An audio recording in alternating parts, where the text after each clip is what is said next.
Today is magre-repa tayo at ipapakita ko sa inyo yung aking gagamiting soil mix. Ito is bagong soil mix kong gagamitin sa aking mga bagong succulent. This one is from Urban Gardening, and try natin tong soil mix na to. May pumice stone na siya, may konting risal, may laparak, tapos may ano tong tawag dito, yung coco peat. Then hinalo ko lang yung old na soil ko, ayan, para dumami at ayan, magamit din natin. So mukhang maganda naman yung yung soil mix na yan. Try natin, pero lalagyan ko pa siya ng rice hull.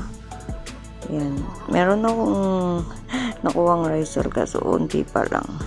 Then dagdagan ko siya ng loam soil. Ayan. Ito yung rice hull. Tansya-tansya lang. At konti lang yung nakuha kong rice hull. Yan. Para mas maganda yung soil mix natin. And try natin itong bagong soil mix na to from Urban Gardening, and for cactus and succulent soil mix. So try natin. Dagdag lang tayo ng rice hull tsaka ng loam soil at yung old soil ko na ginagamit. So ayan, tansyahin lang natin. Gusto ko pa nga ng mas maraming rice hull kaso wala na akong makita. Then itong pots na to, ito yung gagamitin ko for my new succulent. Magkakamukha sila. So ayan, maglalagay muna ako ng soil sa mga pots, and then ayan, nalagyan ko na sila para tanim na lang tayo ng tanim at mag-a-add na lang tayo ng soil. So ayan, mag-start na tayo mag-repotting para maka-adjust agad yung mga succulent natin. So this one, ang una natin itatanim is si Alba Beauty. Yes, si Alba Beauty. Para na lang, mag-add na lang ako ng soil. Nilagyan ko na yung mga pots, diba? Sakto lang sa pot itong aking mga succulent. And ayan, ang ganda na to ni Alba Beauty kaso siya, mashi. Nagmamashi. Need nyo na talagang i-repot para maka-adjust na siya. Naputol. Then i-remove ko lang. Ayan, natanggal ko na. Natanggalan ko na din to nung una kasi nagmashi niya. Sana hindi na magmashi. So ayan, next tayo. This one is si strawberry wine, and kailangan ko na talagang itanim, and today is February 21. Ayan, para maka-adjust sila agad. So tingnan nyo, nakatiklop pa siya. Ayan, nakatiklop pa siya. So ganyan lang kadali, and okay naman yung nabili kong pots. This one is si Madiba.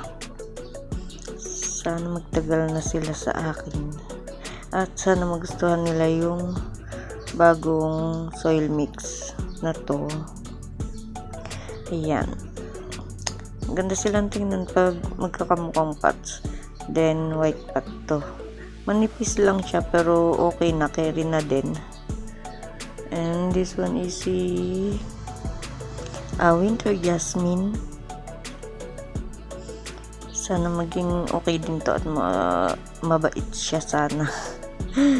Ayan, ngayon pala kasi magta-try na to.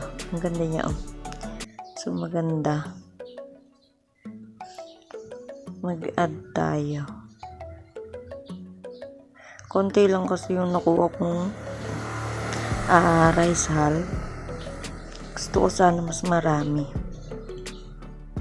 Then wala na din ako kasing pumice or pumice stone. Kaya pag wala akong ganun, more on rice hull yung ginagawa ko. Wala pa kasing anihan. Taniman pa lang, katatapos lang ng taniman. Kaya wala pa akong masyadong nakikitang rice hull. And ayan, natanim na natin yung pangalawang winter jasmine. And next tayo, ito naman yung aking i-repot. Dagdagan ko lang ng soil itong pot. This one is hindi ko alam yung ID niya and hindi din alam ni seller. Basta nakalagay lang is bagong succulent ito. And so ayun, hindi namin alam yung ID. Nagandahan lang din ako sa kanya, kaya ayan, ginetsyong ko na. And ang ganda naman niya talaga, lalo na siguro pag bumuka pa siya. And today is parang nakatiklop pa kasi siya. So hintayin natin after ilang weeks or months kung tatagal siya. So ayan, done na. And then next tayo, eto, buti nilagyan ko na yung ng soil para magpat na lang tayo ng magpat. This one naman is si peach candy. Ayan, parang kawig siya ni Marpin or Pretty in Pink. Ayan, ito si peach candy.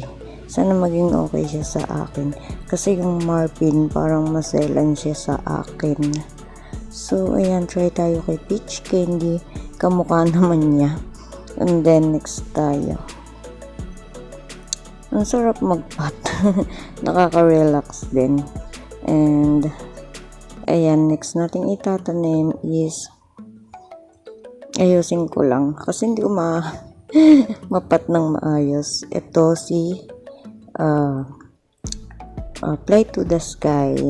So pag dadalawahin pat ko siya, di ba hiniwa-hiwalay ko siya last video ko. And ayan, pupunuin ko din yung pots na to para lumaki sila. Lumaki sila ng may sariling stem, kasi yung parang mga baby na siya ng mother plant. So gawin natin tong mother plant din. So ayan, dito yung pangalawang pots, ko na, dagdagan ko lang din. Sana magustuhan nila yung bago kong soil. Ayan, pinag-iwalay ko na siya para maganda din siyang tingnan, diba? At maipat ko siya ng maayos. Din yung mga maliliit, isiningit ko na. Ayan, nilagay ko na din dyan para isang pot na lang. Ayan, see, Fly to the Sky na meron tayong 2 pots. And ayan, next tayo, inano ko na, ginilid ko na yung cam kasi medyo malalaki na isusunod yung ipapat. Ayan, this one is si pink rosa. Tingnan natin kung makakasurvive or gaganda siya dito sa akin. Ayan siya, hindi nakatiklop pa kasi siya, so hindi ko pa ma-appreciate yung ganda niya. Pero once na maging stable na yan, ayan, gaganda na siya. And sana tumagal din para makita natin yung kagandahan niya. And then next tayo, ayan, ito is si mule.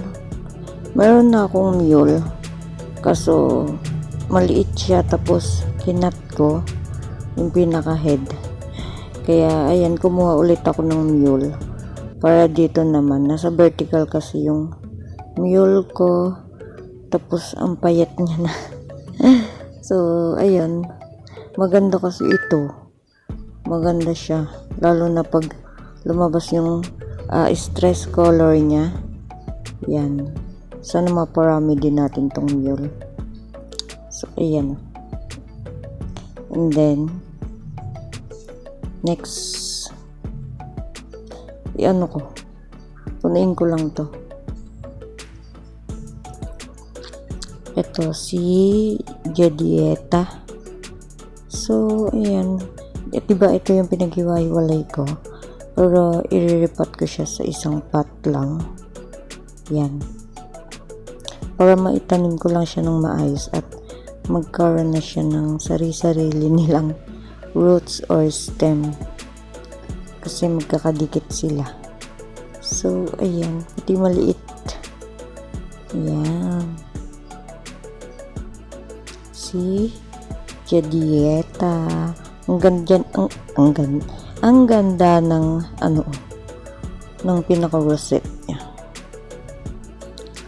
Then next,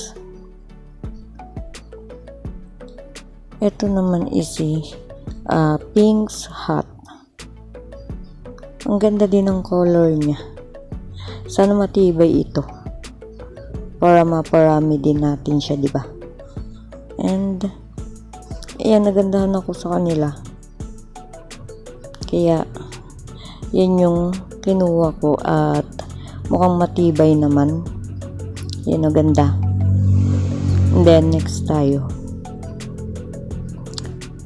Uy, yan. 20 pots yung in-order ko na to. So, ito si Murasaki. Ayan, meron ako Murasaki na sa vertical. And makahoy siya. Hindi ko na kinat. Kasabay yun ng ng Purple Delight. Pareha silang makahoy, pero yung Purple Delight is kinat ko. So, ayan. Dito ko na lang siya itatanim. Itong si Murasaki. Yan, maganda din siya. And next tayo. This one is free lang siya. So, hindi ko alam yung ID niya. Hindi ko alam yung ID niya. Yan, i-repot na din natin para maging stable na siya. Free ko yan dalawa, si Murasaki. Tapos, eto. So, ayan. And then, next tayo. I think, ayan. Ito is si variegated silk bill. Gusto ko yung non-variegated. Kasi baka maselan tong variegated. So, wala kasing available na non-variegated na silk bill. Maganda din siya. Maganda yung non-variegated. So, ito na lang. Kasi ito lang yung available. Sana mabait din yung variegated. Although lahat naman ng variegated is parang maselan. And ayan, kinulang ng isang pot. So, ito si Purple Card. Sana matibay. Ang ganda niya din kasi. And ayan, bali 17 yung naipat ko. Dito muna sila sa lamesa na to. Then after ilang weeks siguro ilipat ko na sila. Ayan. Tayin muna natin maging stable bago ko sila ilipat. Then dapat sa morning sun lang muna sila unti-unti natin paarawan para hindi sila mabigla dito sa lowland. Then ayan na yung aking mga naipat. Ang gaganda nila, diba? Ayan yung dalawang pre. Tapos ayan ang aking mga napat. And diba ang ganda nilang tingnan, no? Ang ganda nila sa white pot. At sakto lang naman yung nabili kong pots. And super ganda nila. So, ayun guys. Thank you for watching. Update ko na lang kayo sa susunod. Bye!